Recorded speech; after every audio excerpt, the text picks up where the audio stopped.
Welcome to my YouTube channel the genius Guru. मैंने 11 का 2 video upload कर दिया है, 3 वीडियो अपलोड कर दिया है जो बेसिक से थोड़ा एडवांस की ओर है। ठीक है, तो अगला जो पार्ट है इसका यह है जिसका नाम है जैव विविधता। इंग्लिश में इसको कहते हैं बायोडाइवर्सिटी। अगला टॉपिक है बायोडाइवर्सिटी। इसको इंग्लिश में बायोडाइवर्सिटी कहते हैं और हिंदी में क्या कहते हैं, जैव विविधता कहते हैं। ठीक है, तो सबसे पहले जैव विविधता के बारे में समझेंगे।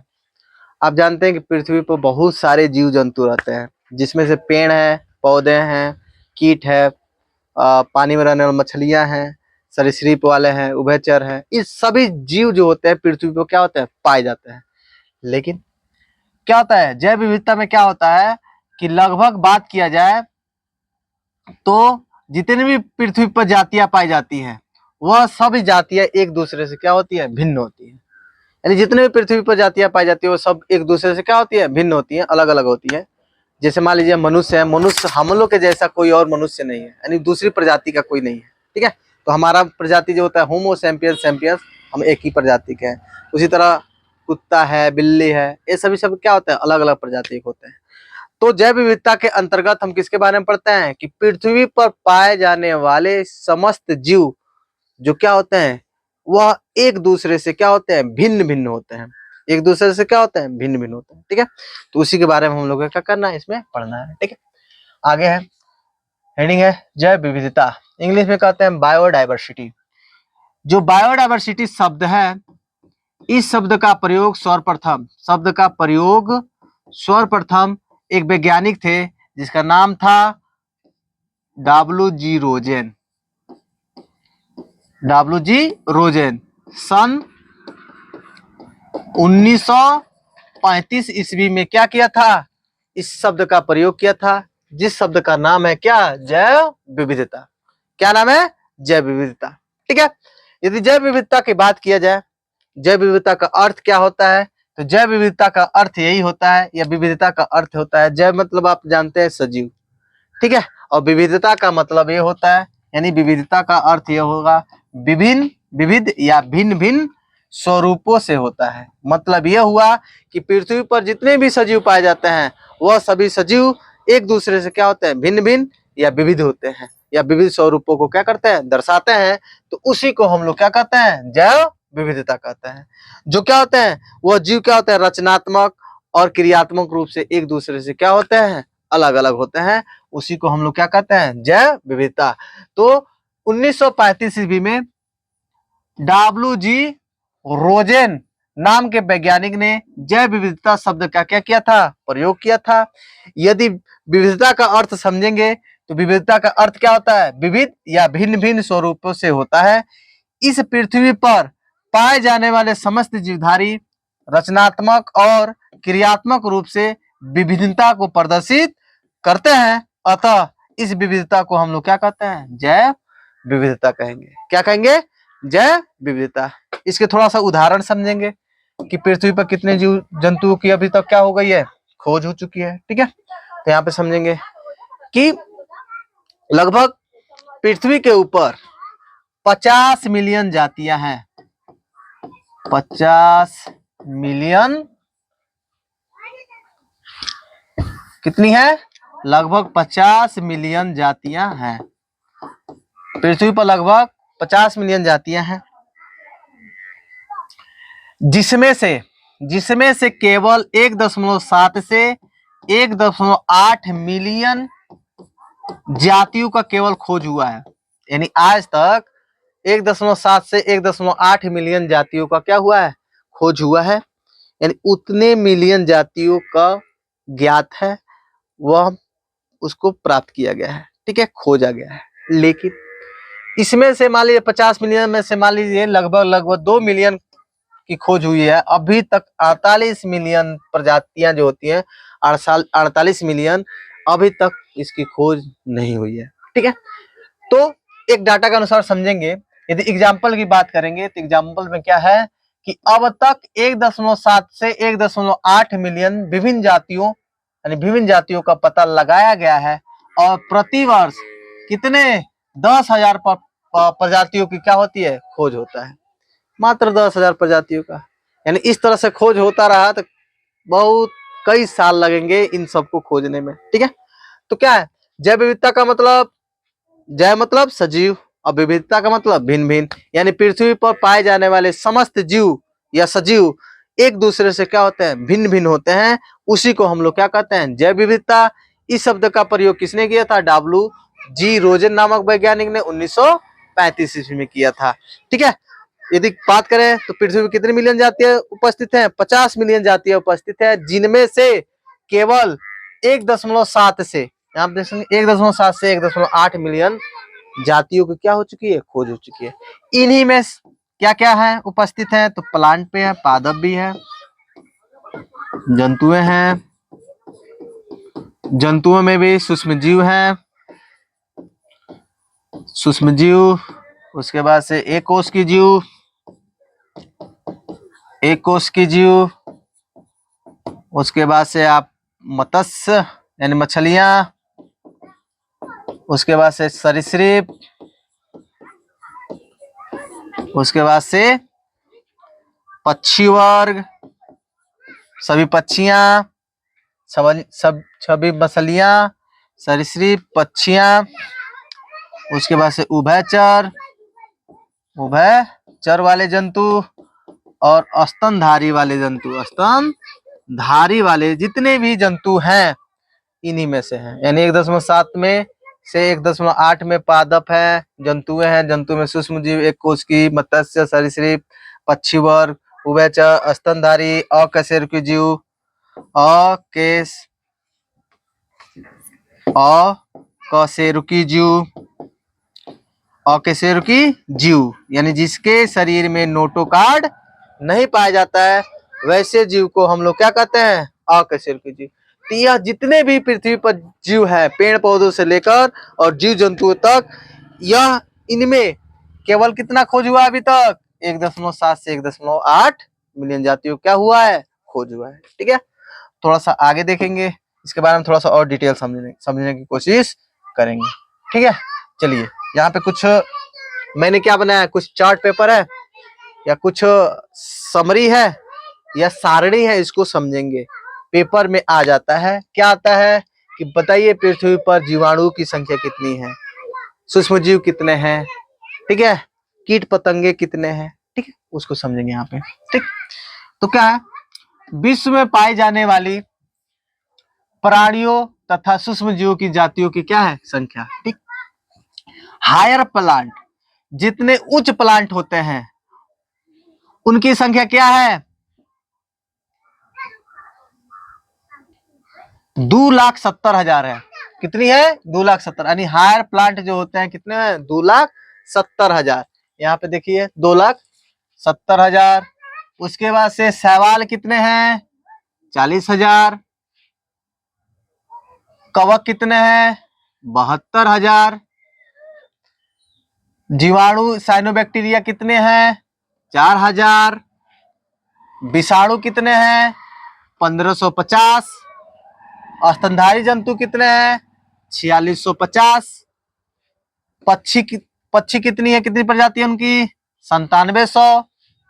सरीसृप वाले कितने हैं, 7,150। और मत्स्य वाले कितने हैं, 26,950। कितने, 26,950। यानी सबसे हायर प्लांट जो बड़े बड़े प्लांट हैं वो 2,27,000 और 70,000, सॉरी 2,70,000। उसके बाद से शैवाल है 40,000, कवक है 72,000, जीवाणु है, जीवाणु कितने हैं, हाँ 72,000, हाँ सॉरी जीवाणु 4,000। उसके बाद से विषाणु 1,550, स्तनधारी 4,650, पक्षी 9700 और सरीसृप 7,150 और मत्स्य कितने हैं, 26,959 प्रजातियां इसमें क्या है, इस सारणी में ज्ञात है। ठीक है, थोड़ा आगे समझेंगे, इसको नोट कर लीजिएगा एकदम ध्यान से। थोड़ा हम हट जाते हैं, स्क्रीनशॉट ले सकते हैं, इसको स्क्रीनशॉट ले लीजिए। ठीक है, आगे देखेंगे। थोड़ा और आगे समझेंगे इसको। अगला है कि उभयचर, वो कितने हैं, 4,780 कीट, यानी सबसे अधिक कीटों की संख्या है। यानी सबसे अधिक पृथ्वी पर कीट है, कीट पतंगे हैं। कितने हैं? 10,25,000। कितने हैं? 10,25,000 कीटों की संख्या है। उसके बाद से पपड़ी भवन जो होते हैं उनको उनका 43,000। मोलस्का यानी जिसमें घोंघा उगाते हैं, घोंघा, शंख, ऑक्टोपस, ये सब आते हैं, उनकी कितनी है? 70,000। उसके बाद कृमि, जितने कृमि होते हैं, छोटे छोटे कृमि होते हैं, वह है 25,000। उसके बाद से प्रोटोजोआ यानी एक कोष की जीव जो होते हैं वो 40,000। और अन्य जो है वो कितने हैं? 1,10,000। 1,00,000 क्या है? 10,000 है। यानी इतनी मैंने जो सारणी बनाया है, या सारणी में जितने जीव का जो मतलब क्या है कि जल स्तर यानी उभयचर जितने हैं 4,780 है। ठीक है, इस तरह समरी को क्या कर लेंगे, खूब बढ़िया से आप लोग याद कर सकते हैं। ठीक है, अब यहाँ पे समझेंगे कि विश्व में पाए जाने वाले स्पीसीज में 70% से अधिक ज्ञात प्रजातियां जंतुओं की है। कितनी? 70% से अधिक ज्ञात प्रजातियां जो होती है किसकी है? जंतुओं की है। जबकि पौधों में, जिनमें शैवाल, कवक, ब्रायोफाइटा, ट्रेडोफाइटा, जिम्नोस्पर्म, एंजियोस्पर्म सम्मिलित है, उनका प्रतिशत लगभग कितनी है? 22 है। जंतुओं में कुल स्पीसीज का लगभग 70% कीट पतंगे हैं। सबसे अधिक क्या है? जंतुओं में सबसे अधिक क्या है? कीट पतंगे हैं।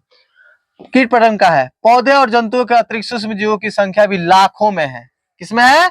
लाखों में है। थोड़ा सा यहाँ पे समझेंगे।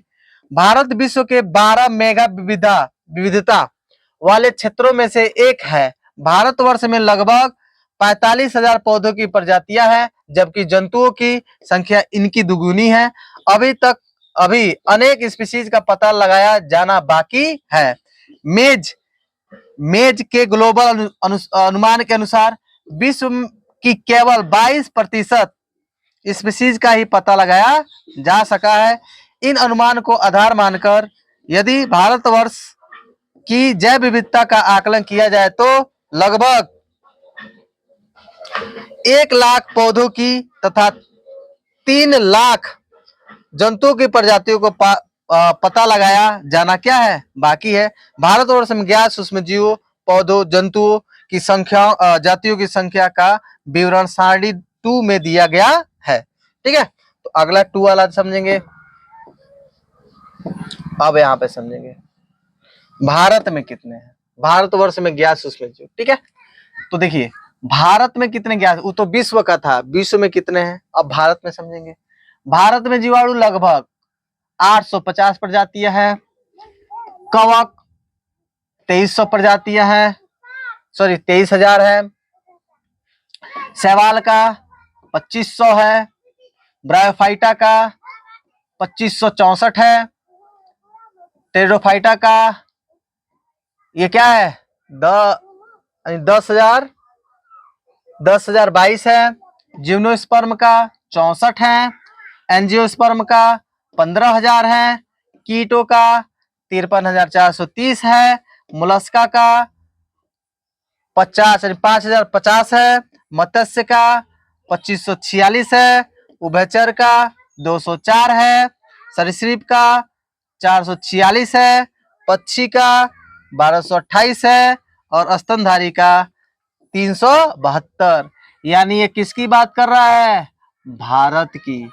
यानी भारत में जीवाणु इतना पाए जाते हैं 850, और स्तनधारी कितना पाया जाता है? 372 पाए जाते हैं। यानी इतने ज्ञात प्रजातियां हैं। कौन सा? इतने की खोज हो चुकी है, बाकी की अभी खोज नहीं हुई है। यानी पृथ्वी पर समझ कितने हैं? 50 मिलियन, जिसमें से 1.7 से 1.8 मिलियन जातियों को क्या हुआ है? खोज हुआ है। ठीक है, जो वो सभी जातियां जो होती है एक दूसरे से क्या है? भिन्न है, अलग अलग है। ठीक है, तो यह विवरण है, इसको स्क्रीनशॉट ले लीजिए, ध्यान से स्क्रीनशॉट ले लीजिए इसको। ठीक है, चलिए स्क्रीनशॉट ले लिए होंगे, आगे समझेंगे। अब क्या है इसमें है, अब क्या है, जब हम जैव विविधता पढ़ लेते हैं तो अगला पॉइंट जो होता है उसको हम लोग कहते हैं वर्गीकरण विज्ञान। अब मैं कह दूं कि 1.7 से 1.8 मिलियन जातियों का आपको एक साथ अध्ययन करना है, तो ये नहीं कर पाएंगे। इसलिए कार्लोस लिनियस नामक वैज्ञानिक ने क्या नाम दूंगा, कैरोलस लिनियस नामक वैज्ञानिक ने उन सभी जीवों को छोटे छोटे वर्गों में क्या किया है, बांट दिया है, या उसको छोटे छोटे शाखाओं में क्या किया गया है, बांट दिया गया है। तो उसी को हम लोग क्या कहते हैं, वर्गीकरण विज्ञान। ठीक है, और समझेंगे वर्गीकरण विज्ञान किसे कहते हैं। इंग्लिश में कहते हैं सिस्टेमेटिक्स। क्या होता है, सिस्टेमेटिक। यदि परिभाषा की बात करें तो जीव विज्ञान की वह शाखा जिसके अंतर्गत हम सजीवों को निश्चित क्रम या श्रेणियों में विभाजित किया जाता है उसे क्या कहते हैं, वर्गीकरण विज्ञान, सिस्टेमेटिक कहा जाता है। क्या कहा जाता है, सिस्टेमेटिक। तो मैंने क्या किया कि पृथ्वी पर जितने भी जीव हैं उन सबको, सभी जीवों को क्या करते हैं, निश्चित क्रम में और श्रेणियों में क्या कर देते हैं, बांट देते हैं। उसी को हम लोग कौन सा विज्ञान कहते हैं, वर्गीकरण विज्ञान। क्या कहते हैं, वर्गीकरण विज्ञान। एक बात और है कि इस शब्द का प्रयोग किसने किया था, कैरोलस लिनियस नामक वैज्ञानिक ने किया था। अभी मैंने शुरू में बताया कि वर्गीकरण विज्ञान शब्द का प्रयोग किसने किया था, कैरोलस लिनियस। यहाँ पे है कैरोलस लिनियस नामक वैज्ञानिक ने किया था। ठीक है, तो आप समझेंगे कि जो यह सिस्टमेटिक है, सिस्टमेटिक्स वो जो होता है लैटिन भाषा से बना होता है। किससे बना होता है, लैटिन भाषा से। ठीक है, तो यहाँ पे समझेंगे कि सिस्टमेटिक शब्द लैटिन भाषा के सिस्टेमा से आया है, जिसका अर्थ होता है जीवों की एक निश्चित क्रम या निश्चित व्यवस्था। यानी क्या होता है, सभी जीवों को क्या करते हैं हम, निश्चित क्रम में, जैसे जगत हो गया निश्चित क्रम, ये निश्चित क्रम में आते हैं जगत, उसके बाद से जगत के बाद से जैसे यहाँ पे इंग्लिश में लिख देते हैं। चलिए ठीक है, इसको थोड़ा सा आगे समझेंगे, यहाँ पे आप लोगों को समझ में नहीं आएगा। ठीक है, यहाँ पे बताने का कोई मतलब नहीं है। ठीक है, तो यहाँ पे क्या है, सिस्टेमेटिक शब्द लैटिन भाषा के सिस्टेमा से आया है, जिसका अर्थ होता है जीवों को एक निश्चित क्रम और निश्चित व्यवस्था में क्या कर देना, बांट देना। ठीक है, तो उसी से बना है क्या, सिस्टेमेटिक्स। क्या बना है, सिस्टेमेटिक। तो सिस्टेमेटिक शब्द का प्रयोग किसने किया था, कैरोलस लिनियस नामक वैज्ञानिक ने। और सिस्टेमेटिक शब्द किस भाषा का, लैटिन भाषा का सिस्टेमा से आया है, जिसका अर्थ होता है एक निश्चित क्रम या निश्चित व्यवस्था। ठीक है, आगे समझेंगे।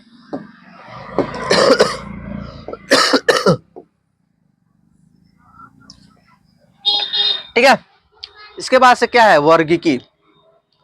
वर्गीकरण विज्ञान अलग होता है, वर्गीकी अलग होता है। कभी कभार बच्चे सब दोनों को एक ही में लिख देते हैं, नहीं ये गलत है। इंग्लिश में वर्गीकी को टैक्सोनॉमी और वर्गीकरण विज्ञान को सिस्टेमेटिक्स या क्लासिफिकेशन कहते हैं। क्या कहते हैं, क्लासिफिकेशन। तो अगला हेडिंग है हमारा क्या, वर्गीकी। इंग्लिश में क्या कहता है, टैक्सोनॉमी।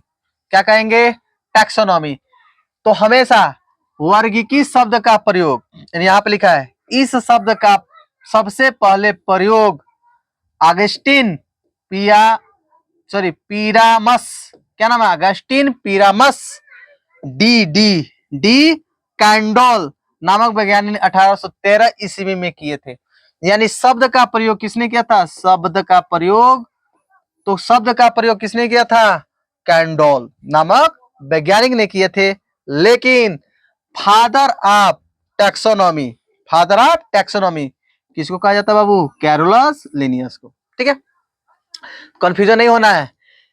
पूछ देगा वर्गीकी शब्द का प्रयोग किसने किया था, तो कैंडोल नामक वैज्ञानिक ने 1813 में।